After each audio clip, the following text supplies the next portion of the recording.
Hello friend, विधिज्ञान channel में आपका स्वागत है। दोस्तों, मैं आज आप लोगों के बीच में बहुत ही महत्वपूर्ण टॉपिक लेकर आया हूँ। आज मैं आपको इस वीडियो में बताने वाला हूँ भारतीय दंड संहिता 1860 की महत्वपूर्ण धाराओं के बारे में। दोस्तों, जो स्टूडेंट जो जुडिशरी की तैयारी कर रहे हैं, बार काउंसिल की तैयारी कर रहे हैं या किसी स्टेट की दरोगा की भर्ती की तैयारी कर रहे हैं, तो आईपीसी के बहुत सारे महत्वपूर्ण धाराएं उनसे पूछी जाती है एग्जाम में। तो मैं उससे जुड़े हुए लगभग 65 इंपॉर्टेंट क्वेश्चन जो है आईपीसी में, उससे सवाल बनता है आपके एग्जाम में। तो मैं इन सारी धाराओं को मैं इस वीडियो में आपको बताने वाला हूं, तो आप लोग इस वीडियो के साथ जुड़े रहिएगा और वीडियो का अंत तक जरूर सुनिएगा।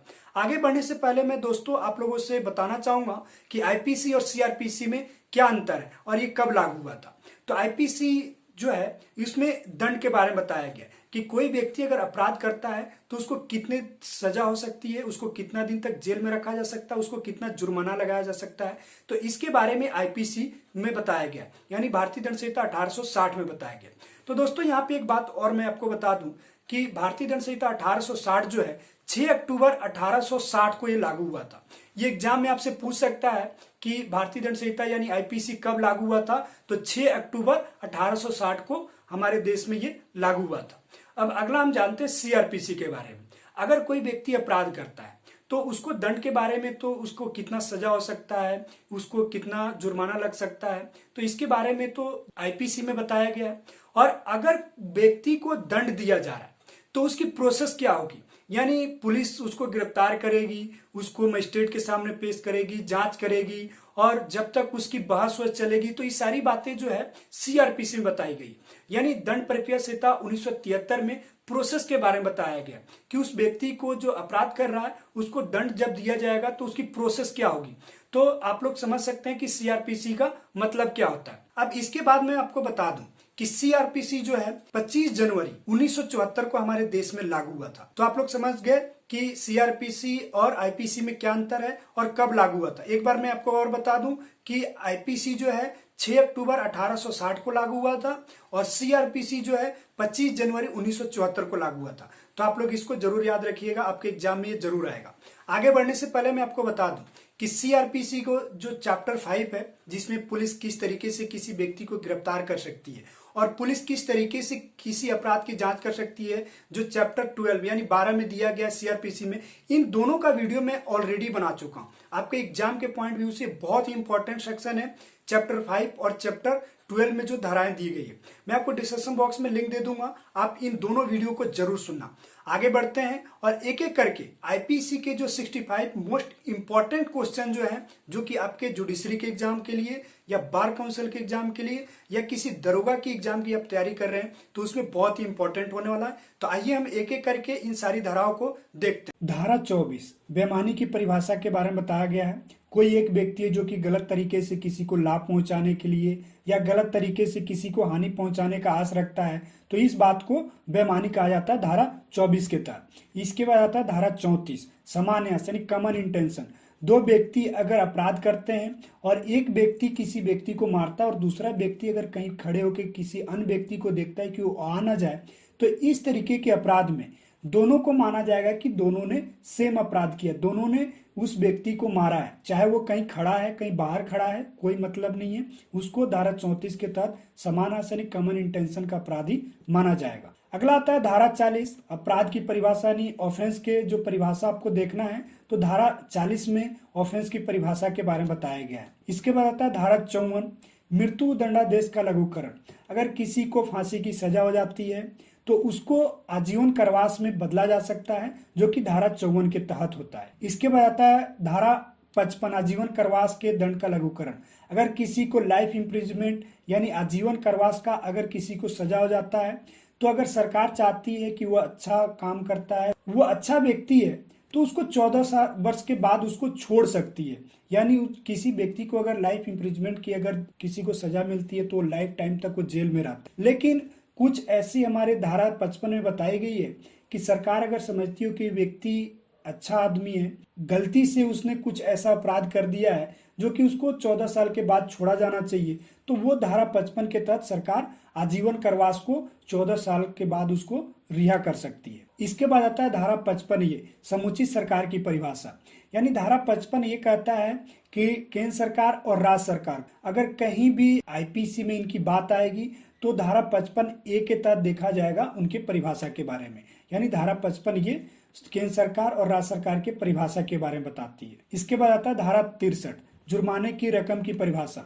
यानी अगर किसी को जुर्माने की रकम के बारे में जानना है तो वो धारा 63 में देखेगा कि जुर्माने की रकम की परिभाषा क्या दी गई है। इसके बाद आता है धारा 64, जुर्माना न देने पर कारावास।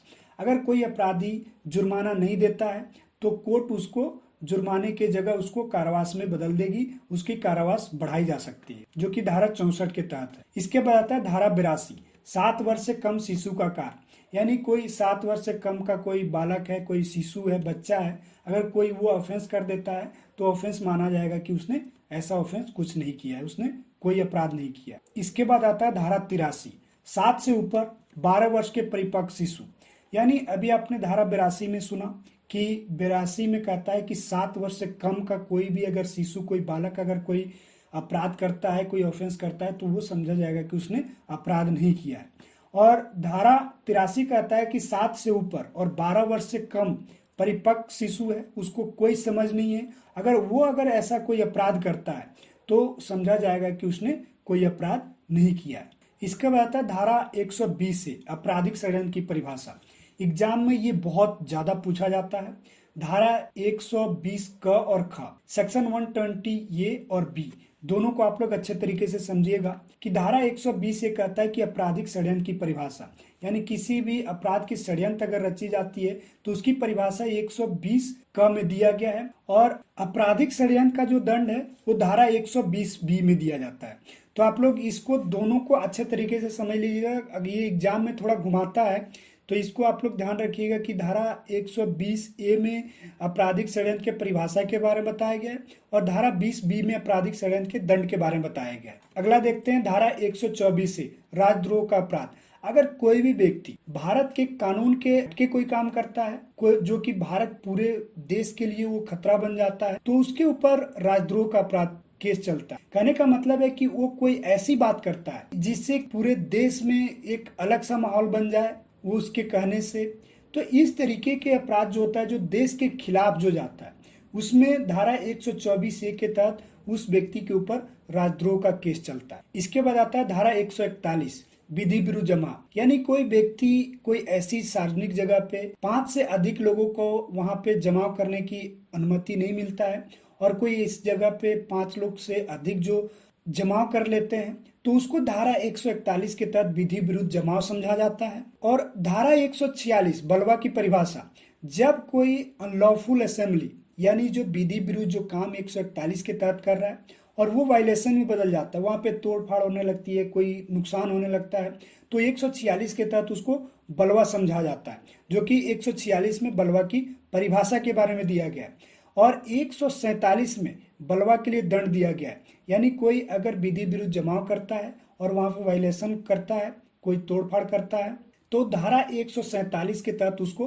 दंडित किया जाएगा। अब इसके बाद हम देखते हैं धारा 159 यानी सेक्शन 159 दंगा की परिभाषा के बारे में बताया गया। जब 2 या अधिक व्यक्ति लोक स्थान में लड़कर लोक शांति में विघ्न डालते हैं तब कहा जाता है कि दंगा करते हैं। और धारा 160 जो है दंगा के दंड के बारे में दिया गया। अगर कोई 2 व्यक्ति है जो कि लोक शांति वाली जगह पे, कोई ऐसी सार्वजनिक जगह पे वो लोग आपस में लड़ने लगते हैं और उस जगह कोई ऐसी बात बन जाती है जिससे हुड़दंग मच जाती है, दंगा होने लगता है, सुने भी होंगे आप लोग, तो उसका जो सजा जो मिलेगी, जो दंड मिलेगा वो धारा 160 के तहत मिलेगा। अब इसके बाद हम देखते हैं धारा 171 बी रिश्वत की परिभाषा। यानी धारा 171 बी में रिश्वत के बारे में बताया गया है। आपके एग्जाम में ये क्वेश्चन जरूर आएगा, आप लोग इसको याद जरूर कर लीजिएगा। और इसके बाद धारा 171 ई रिश्वत के लिए दंड। अभी आपने धारा 171 बी में रिश्वत की परिभाषा को समझा और इसके बाद आप समझिए कि धारा 171 ई में रिश्वत के दंड के बारे में बताया गया। तो आप लोग दोनों याद रखिएगा, धारा 171 ई और 171 बी। 171 बी में रिश्वत की परिभाषा है और धारा 171 ई में रिश्वत के लिए दंड है। इसके बाद आता है धारा 191 मिथ्या साक्ष्य देना यानी गिविंग फॉल्स एविडेंस। अगर कोई व्यक्ति वाउंड है कि वो एफिडेविट, और वो एफिडेविट में जो बातें उसको बताया गया है कि आप ये चीजें लिख के दो, और वह कुछ गलत चीजें लिख के देता है, वो फॉल्स एविडेंस देता है, उसमें जो एविडेंस लगाता है वो फॉल्स होता है, तो उसको धारा 191 के तहत उसको मिथ्या साक्ष्य समझा जाएगा, यानी गिविंग फॉल्स एविडेंस समझा जाएगा उसको। और धारा 192 मिथ्या साक्ष्य गढ़ने के बारे में, यानी अगर कोई व्यक्ति कोई ऐसी चीजें तैयार कर देता है कि जैसे मान लीजिए कि कोई ऐसी ड्राइंग है, ड्राइंग को गड़बड़ कर देता है, यानी उसकी चीन को घुमा देता है, कहीं कुछ फॉल्स यानी काम कर देता है, या कोई ऐसा सीडी है उस सीडी में कोई दूसरा चीज डाल देता है, तो इस तरीके की जो चीज होते हैं ना, उसको धारा 192 के तहत मिथ्या साक्ष्य गढ़ने के बारे में बताया गया है। और इसके बाद आता है धारा 197 मिथ्या प्रमाण जारी या हस्ताक्षरित करना, यानी किसी को कुछ परमिशन मिलता है तो बहुत सारे लोग फॉल्स सर्टिफिकेट तैयार कर देते हैं और उस पर अपना सिग्नेचर भी मार देते हैं, तो इस तरीके का अपराध 197 के तहत उसको माना जाता है कि उसने फॉल्स सर्टिफिकेट तैयार किया है या उसने जो भी हस्ताक्षर किया है वो फॉल्स है, उसको धारा 197 में उसको दंडित किया जाएगा। इसके बाद आता है धारा 201 अपराधी की सहायता करना। अगर कोई व्यक्ति अपराधी की सहायता करता है, मान लीजिए कि कोई व्यक्ति गोली मार के और उसके हाथ में बंदूक है और कोई दूसरा व्यक्ति बोलता है यार दे जल्दी से, मैं बंदूक को छुपा देता हूँ नहीं तो पुलिस तुझे देखेगी तो पकड़ लेगी, तो इस तरीके का जो भी अपराध करेगा अगर उस अपराधी के साथ, तो उसे धारा 201 के तहत समझा जाएगा कि उसने अपराधी की सहायता किया है। इसके बाद आता है धारा 212 अपराधी को छिपाना। अगर कोई व्यक्ति कोई अपराध करके आता है और उसको अपने घर में छुपा लेना या कोई अपने प्रॉपर्टी के अंदर या अपने से कहीं भी छुपा देना, तो इस तरीके के अपराध को धारा 212 में समझा जाता है कि उसने अपराधी को छिपाया, तो इसलिए अपराधी को छिपाना नहीं चाहिए। अगला देखते हैं धारा 230 सिक्का की परिभाषा। ये बहुत इंपॉर्टेंट है, एग्जाम में ये बहुत आता है, इसलिए आप लोग धारा 230 को याद जरूर करके रखिएगा कि सिक्का की परिभाषा किस धारा में पूछा गया है, तो धारा 230 में। इसके बाद हम देखते हैं धारा 299 आपराधिक मानववध की परिभाषा। ये आपको समझने लायक है। मैं आपको धारा 299 और धारा 300 दोनों को समझाऊंगा और मैं आपको बताऊंगा कि आप इसको याद कर लीजिएगा। ये एग्जाम में बहुत घुमाता है, इसलिए आपको इसको याद करना चाहिए। 299 जो है आपराधिक मानववध की परिभाषा, कोई मृत्यु कारित करने के आस से या ऐसी शारीरिक क्षति पहुंचाने के आस से जिससे मृत्यु होना स्वभाव है या यह जानते हुए कि यह स्वभाव है कि ऐसा कार्य से मृत्यु होगी, कोई कार्य करके मृत्यु कारित करता है, वह गैर इरादतन हत्या यानी आपराधिक मानववध का अपराध करता है। अब इसके जो दंड जो मिलेगा 299 में, तो आपने मानववध के अपराध के परिभाषा के बारे में समझा। अब इसका जो दंड जो मिलेगा वो धारा 304 के तहत मिलेगा। तो आप लोग याद कर लीजिएगा कि आपराधिक मानववध का जो परिभाषा है वो धारा 299 में दिया गया है और आपराधिक मानववध के जो दंड है उसको धारा 304 में दिया गया है। तो आप लोग इसको जरूर याद रखिएगा, ये एग्जाम में बहुत ही घुमा के पूछता है। बहुत सारे स्टूडेंट जो हैं वो 302 में टिक कर देते हैं, जब 299 जो मानववध का जो सवाल पूछता है जब एग्जाम में, तो 302 मार देते हैं, उसमें समझते हैं कि वो हत्या ही है। लेकिन एक जगह आपको समझना है कि अगर 299 यानी मानव वध के बारे में बता रहा है तो आपको 304 में उसके दंड पे टिक करना है। अगर दंड के बारे में पूछता है कि मानव वध किसी का किया गया है और उसका दंड किस सेक्शन के तहत किस धारा के तहत दिया जाएगा, तो आप लोग 304 पे टिक कीजिएगा। अब इसके बाद हम देख लेते हैं धारा 300 हत्या की परिभाषा, जो कि मैंने अभी आपको बताया भी। अगर आपसे पूछता है कि हत्या की परिभाषा किस सेक्शन में दिया गया, तो आप लोग 300 में टिक कर दीजिएगा। और अगर पूछता है कि हत्या के लिए दंड किस में दिया गया है, तो आप लोग 302 में कर सकते हैं। तो आप लोग समझ गए कि हत्या और मानववध में अगर कोई भी सवाल आपको पूछता है तो आप लोग इसको जरूर याद रखिएगा। फिर से मैं आपको बता दूं कि 299 जो है वो मानववध के बारे में परिभाषा बताता है और उसका दंड जो है 304 में दिया जाता है और 300 में हत्या की परिभाषा के बारे में बताया गया और 302 जो है हत्या के दंड के बारे में बताया गया।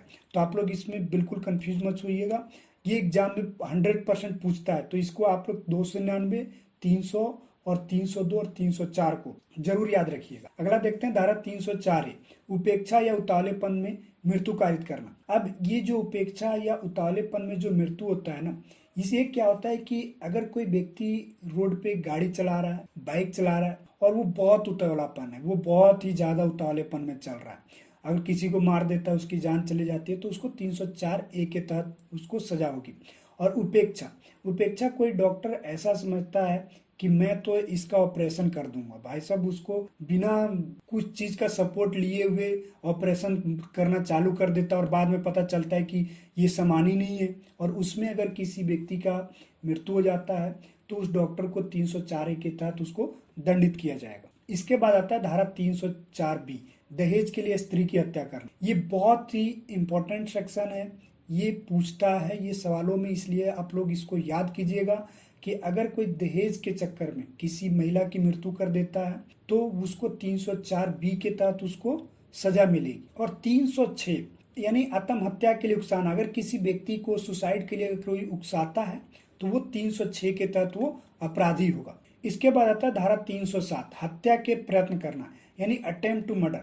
ये भी बहुत इंपॉर्टेंट है, यानी हाफ मर्डर जिसे बोलते हैं, वो धारा 307 में आता है। अगर मान लीजिए कोई तैयारी करके जाता है किसी को कि आज मार देना उसको, और वो व्यक्ति को मारने जाता है लेकिन वो व्यक्ति मरता नहीं है, वो जिंदा बच जाता है, तो वहां पे वो 307 यानी हाफ मर्डर का उसके ऊपर चार्ज लगता है। इसके बाद आता है धारा 310, ठग की परिभाषा। ठग की परिभाषा आप लोग इसको जरूर याद रखिएगा, ठग का सवाल जरूर आता है एग्जाम में, ये भी इंपॉर्टेंट है।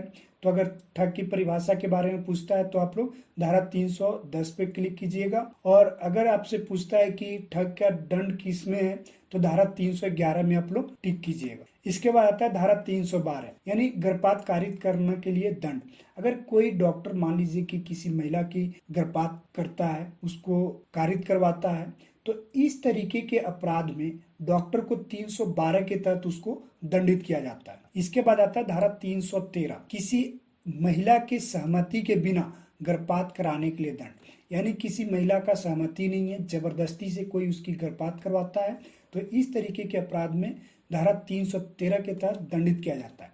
इसके बाद आता है 349 यानी धारा 349 यानी बल, फोर्स करना, किसी व्यक्ति को फोर्स करना कोई काम करने के लिए, उसकी गति परिवर्तन करना, वो जो सोच रहा है उसके दूसरे तरीके से वो सोचने लगे, तो इस तरीके का धारा जो होता है वो 349 बल यानी फोर्स के तहत उसको समझा जाता है। इसके बाद आता है धारा 351 हमला, असॉल्ट, यानी कोई संकेत या तैयारी से किसी व्यक्ति को लगता है कि ये मेरे ऊपर हमला होने वाला है, तो उसी बात असॉल्ट यानी हमला समझा जाता है। इसके बाद आता है धारा 354 स्त्री की लज्जा भंग करना। कोई ऐसा कार्य करता है कोई भी व्यक्ति जिससे किसी महिला की लज्जा भंग होती, यानी उसको कहीं पे प्राइवेट पार्ट को देखना या कहीं आंख मारना, किसी महिला का हाथ पकड़ लेना, तो इस तरीके का अपराध जो होता है 354 के तहत आता है।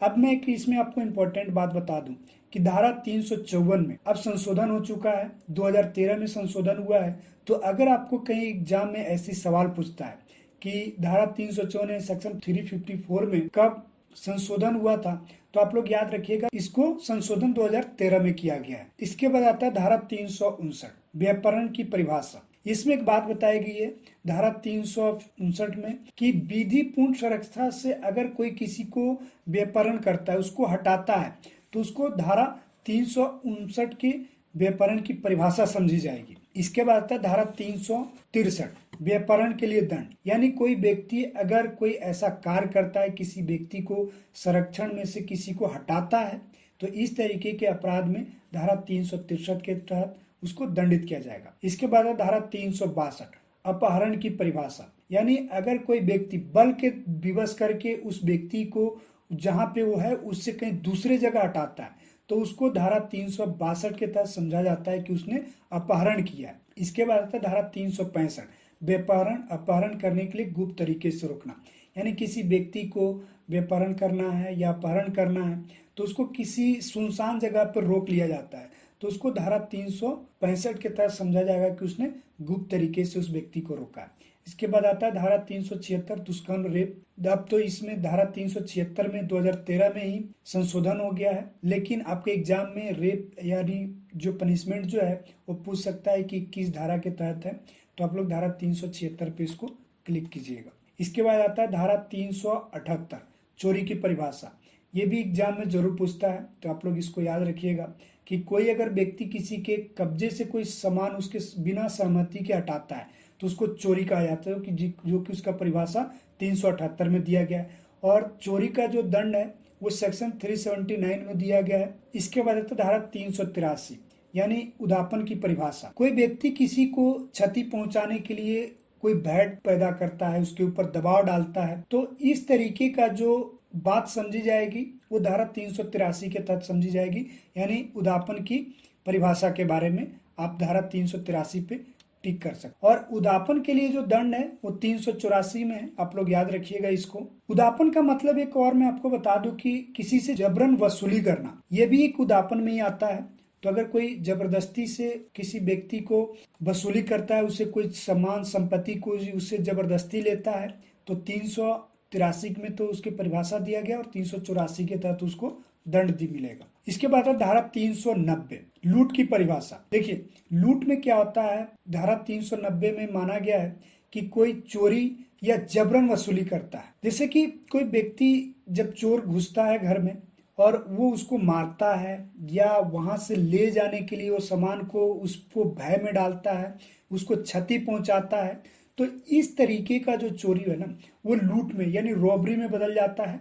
तो इसकी परिभाषा जो है धारा 390 में दिया गया है। तो आप समझ सकते हैं कि लूट उसको जब समझी जाएगी जब उस संपत्ति को ले जाने के लिए उस व्यक्ति को मारता है या उसको जान से मार देता है या ऐसा प्रयत्न करता है कि वो संपत्ति को वहां से ले जाने के लिए जो भी है उसको ठिकाना लगा देना, तो वो लूट में बदल जाएगा, वो रॉबरी में चला जाएगा। और जो ऐसा कृत करेगा, जो चोरी वाली संपत्ति को जो लूट में जो कन्वर्ट कर रहा है, किसी को मार रहा है, किसी को जान से ही मार देने की कोशिश, यानी उस जो वो संपत्ति को ले जाने के लिए जो सामने जो जो चीजें उसको ठिकाना लगा रहा है, आदमी हो या कुछ भी उसको ठिकाना लगा रहा है, तो वो लूट में कन्वर्ट हो जाएगा और धारा 392 के तहत उसको दंड मिलेगा। तो यहाँ पे मैं आपको बता दूं कि चोरी जो है, चोरी तो सिर्फ वहां से किसी के सहमति के बिना, यानी उसकी सहमति नहीं और उसके संपत्ति को कहीं दूसरी जगह कर, उस व्यक्ति को कोई नुकसान नहीं हुआ, शरीर उरी, बाद में वो ढूंढ रहा है सामान तो उसको पता चल रहा है कि मेरा सामान गायब है, तो वो तो चोरी में चला गया। लेकिन अगर उस व्यक्ति की सहमति नहीं हो संपत्ति हटाने के लिए, उसकी कोई भी चीज कोई भी वस्तु है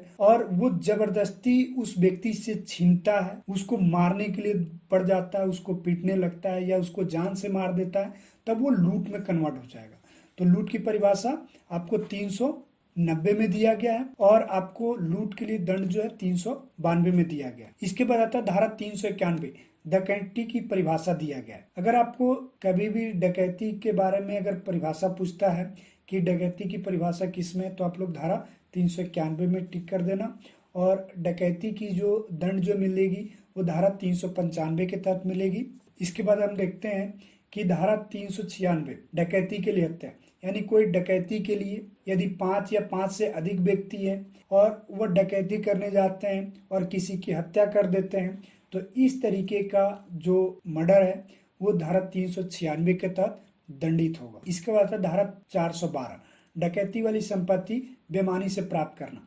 अगर कोई डकैती हुई है संपत्ति, यानी कोई किसी को मार पीट के ठिकाना लगा के अगर कोई संपत्ति ले जाता है और वो संपत्ति फिर से कोई बेईमानी से प्राप्त करता है, तो इस तरीके के जो ऑफेंस होते हैं, जो अपराध होते हैं, वो धारा 412 के तहत उसको दंडित किया जाता है। इसके बाद आता है धारा 415 छल के बारे में। कोई व्यक्ति किसी को धोखा देकर उसकी कोई संपत्ति को हटा लेता है या कपट पूर्वक या कोई बेईमानी से उत्प्रेरित करता है, तो इस तरीके की जो कार्य करता है और कोई ऐसा बेईमानी करता है कि वो संपत्ति उसको जबरदस्ती दे ही देता है। आप लोग छल के बारे में समझते भी होंगे, तो वही धारा 415 छल के परिभाषा चीटिंग के बारे में बताता है। इसके बाद तो धारा 417 चीटिंग की परिभाषा आपको 415 में मिला और चीटिंग का जो दंड है वो 417 में है। इसके बाद हम देख लेते हैं धारा 420 संपत्ति को बेईमानी से लेने के लिए छल करना।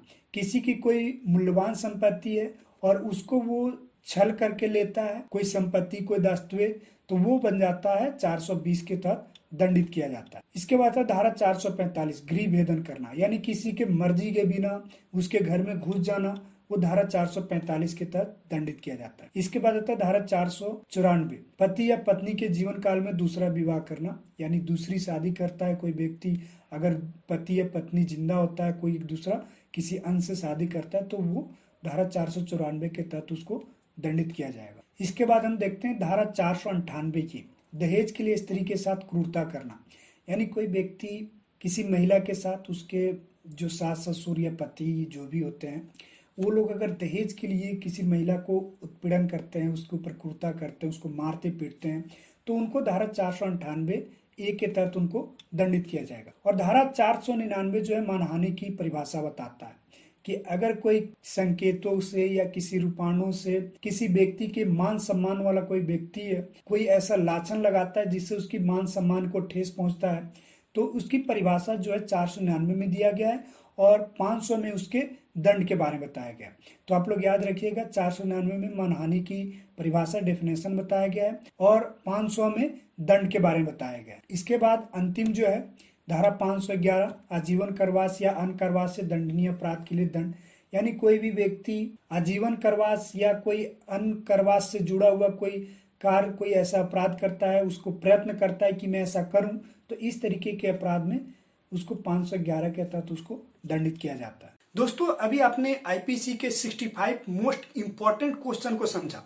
मुझे पूरा विश्वास है कि आपके एग्जाम के लिए बहुत ही मददगार साबित होने वाला है और आपको याद भी हो गया। अगर याद नहीं हुआ है तो आप इसको रिपीट करके एक दो बार जरूर देख लेना। जब आप एग्जाम में इस बैठोगे तो मुझे पूरा विश्वास है कि आपको इस 65 जो सेक्शन मैंने बताया हूं, आपको वहां पे जरूर याद आएगी। आप किसी तरीके से भूलोगे नहीं, आप एग्जाम को अच्छे तरीके से अटेम्प्ट कर पाओगे।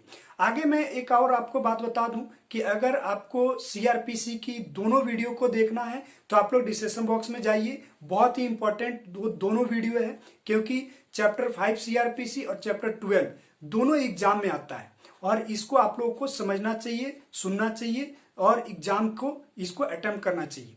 तो दोस्तों, जो सीआरपीसी की जो दोनों चैप्टर जो इंपॉर्टेंट है, जहां से आपको सवाल बनता है, और आईपीसी के 65 जो इंपॉर्टेंट क्वेश्चन है, ये भी आप लोग समझ गए। मुझे पूरा विश्वास है कि आप लोग के सामने अगर किसी भी जुडिशरी की एग्जाम में या किसी ऑल इंडिया बार काउंसिल के एग्जाम में या किसी दरोगा भर्ती के एग्जाम में अगर सीआरपीसी और आईपीसी से अगर कोई सवाल आएगा तो आप लोग 20-30 को अटेम्प्ट करोगे।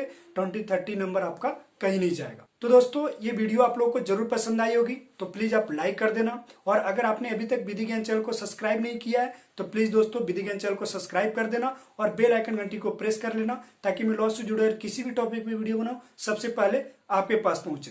तो दोस्तों, मैं फिर से किसी नए टॉपिक पे, किसी नई धाराओं पे बहुत जल्द मिलने वाला हूं। आपको मेरे इस वीडियो सुनने के लिए बहुत बहुत धन्यवाद। Thank you.